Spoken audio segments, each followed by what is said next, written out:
वही कांग्रेस झारखंड में 7 सीटों पर चुनाव को लेकर उम्मीदवारों के नाम पर मंथन के लिए आज शाम 6 बजे दिल्ली में कांग्रेस के केंद्रीय चुनाव समिति की बैठक होगी। बैठक में झारखंड के साथ कई राज्यों के उम्मीदवारों पर चर्चा होगी। इससे पहले स्क्रीनिंग कमेटी की बैठक होगी, जिसमें कि प्रदेश अध्यक्ष राजेश ठाकुर और विधायक दल के नेता आलमगीर आलम भी मौजूद रहेंगे। पिछले दिनों 4 सीटों पर स्क्रीनिंग हो गई, बाकी की 3 उम्मीदवारों पर चर्चा स्क्रीनिंग करती हुई नजर आएगी। प्रदेश अध्यक्ष राजेश ठाकुर ने कहा है कि जैसे ही गठबंधन में सीट शेयरिंग का ऐलान होगा, वैसे ही पार्टी उम्मीदवारों की घोषणा की जाएगी। तो आपको बता दें कि आज बैठक होने वाली है झारखंड के साथ कई राज्यों में उम्मीदवारों की लिस्ट जो है कहा जा रहा है कि आज जाहिर होने वाली है। इसे लेकर तमाम तैयारियां भी देखी जा रही है और झारखंड के भी तमाम बड़े नेता जो हैं वो आज इस बैठक में शामिल होने के लिए दिल्ली के लिए रवाना होंगे। तो झारखंड के कई सीटों पर आज जो उम्मीदवारों की घोषणा हो सकती है।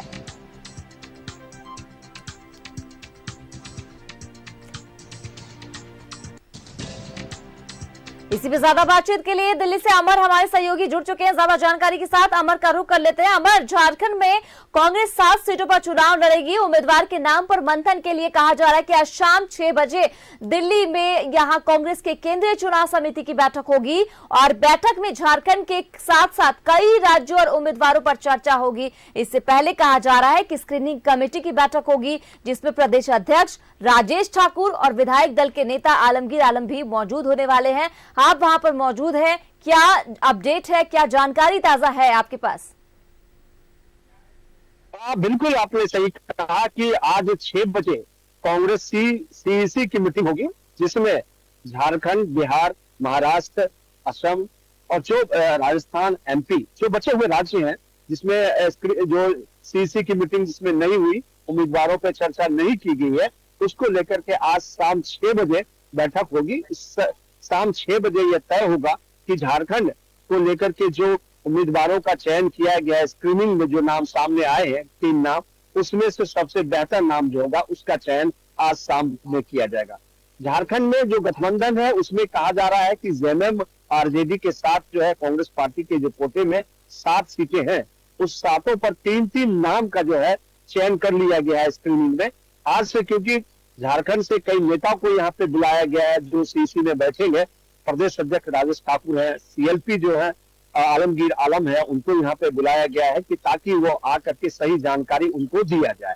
सबसे बड़ी बात है कि लगातार ये कोशिशें की जा रही है कि भारतीय जनता पार्टी की ओर से, कि आपने देखा हो कि सभी सीटों पर भारतीय जनता पार्टी ने अपने उम्मीदवार की लिस्ट जारी कर दी है। उनके उम्मीदवार चुनाव मैदान में भी है, लेकिन अभी तक कांग्रेस पार्टी और जेएमएम ने अपने उम्मीदवारों की लिस्ट जारी नहीं की है।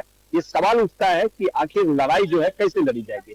इसलिए आज मुझे लगता है कि 6 बजे जब मीटिंग होगी, उस 6 बजे में यह तय हो जाएगा कि झारखंड से 7 में लोगों में उम्मीदवार कौन से होंगे, इसका नाम सामने आएगा और कौन से चुनाव मैदान में जाएंगे। इसकी घोषणा आज जो है हो जाएगी देर रात तक, नहीं तो कल होने की संभावना व्यक्त की जा रही है। अमर, जिस तरीके से पिछले दिनों 4 सीटों पर स्क्रीनिंग हो गई है, बाकी के 3 उम्मीदवारों पर कहा जा रहा है कि आज स्क्रीनिंग होगी। प्रदेश अध्यक्ष राजेश ठाकुर ने भी कहा है कि जैसे ही गठबंधन में सीट शेयरिंग का ऐलान होगा, वैसे ही पार्टी उम्मीदवारों की घोषणा की जाएगी। अगर अमर बात की जाए कि पिछले चुनाव में जिन चेहरों को मौका मिला था, क्या लग रहा है कि इस बार भी उन्हीं चेहरों को कांग्रेस जो है मौका देती हुई नजर आएगी? हालांकि 1 सीट ही पिछली बार कांग्रेस ने जीत दर्ज की थी, तो क्या फेस बदले जाएंगे या फिर पुराने चेहरों पर ही दाव खेलती हुई नजर आएंगी? बिल्कुल, देखिए, मैं सबसे पहले झारखंड में कांग्रेस की जो सिनेरियो मैं उसको सबसे पहले क्लियर कर दूं। अगर आप देखिए, धनबाद की सीट जो बड़ा हॉट भी सीट है, उस पर इससे पहले 2019 में वहां पर कीर्ति झा आजाद चुनाव मैदान में उतरे थे और भारतीय जनता पार्टी के से आकर के कांग्रेस का उन्होंने दामन थामा था और कांग्रेस ने उनको अपना उम्मीदवार बनाया था। लेकिन आज कीर्ति झा आजाद कहाँ है? कांग्रेस में नहीं। दूसरा सीट की अगर मैं बात करूं, जो कांग्रेस पार्टी जीत हासिल की थी सिंहभूम, वहां जो उम्मीदवार इनके थे वो अब भारतीय जनता पार्टी में चले गए हैं, तो वहां भी सीट खाली है।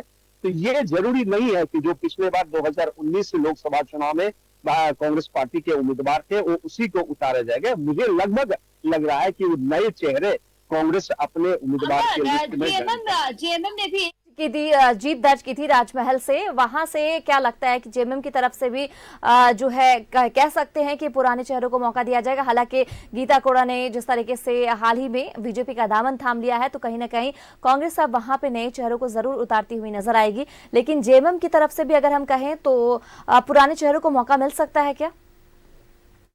बिल्कुल बिल्कुल जेएमएम दे सकती है, क्योंकि सिटिंग है वहां पर, उनकी सिटिंग जो है एमपी है, जो सांसद है वो मौजूद है, और मुझे लगता है कि जेएमएम का सबसे बेहतर जो होगा वो होगा, और वहां से चुनाव, राजमहल से चुनाव वो लड़ सकते हैं।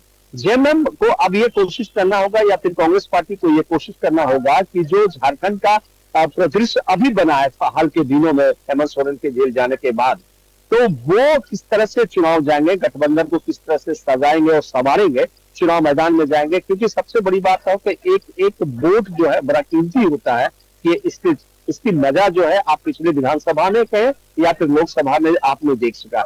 अगर आप सूची की बात करें, आपने देखा वो कितने कम मार्जिन से कांग्रेस पार्टी वहां से हारी थी। लगभग मुझे लगता है कि उन्हीं उम्मीदवार को एक बार फिर से उन्होंने सूची में चयन, कालीचरण मुंडा को ही कांग्रेस पार्टी अपने उम्मीदवार बना सकते हैं।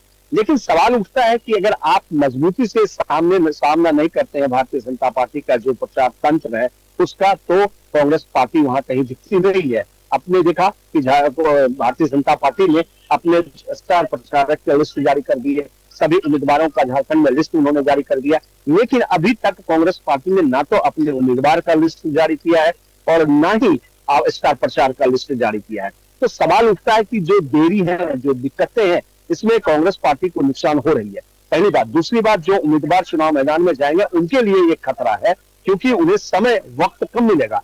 क्योंकि कल जो है 28 तारीख है, फर्स्ट फेज में जहां चुनाव होने हैं, वहां बिहार में फर्स्ट फेज में 4 सीटों पे चुनाव होंगे, और उस पर भी अभी तक जो है कांग्रेस पार्टी अपने उम्मीदवार और गठबंधन का फैसला नहीं कर पाया है। क्योंकि कहा यह जा रहा है कि कल जो बैठक तेजस्वी यादव के साथ हुई कांग्रेस पार्टी के, उसमें बैठक में ये तय हुआ कि 9 सीट पर कांग्रेस झारखंड में लड़ेगी, लेकिन पेच एक बार फिर से फंसता हुआ दिखाई दे रहा है कि आरजेडी जो है 2 सीट मांग रहे हैं आपको झारखंड में। तो ऐसे में सवाल उठता है कि ये लड़ाई कब तक चलेगी, आपस में खींचतान। अगर अब फैसला नहीं होता है तो उम्मीदवार को तो नुकसान होगा ही, पार्टी को भी नुकसान। बिल्कुल, कि जितनी देरी होगी कहीं ना कहीं नुकसान होता हुआ भी यहाँ नजर आएगा। अब देखना है कि आज 6 बजे जिस तरीके से मीटिंग है, क्या आला कमान जो है वो फैसला करता हुआ नजर आता है और किन चेहरों को इस बार मौका मिलता हुआ भी नजर आता है। तमाम जानकारी के लिए अमर बहुत बहुत शुक्रिया आपका, आगे भी आपसे जानकारी हासिल करती रहूंगी।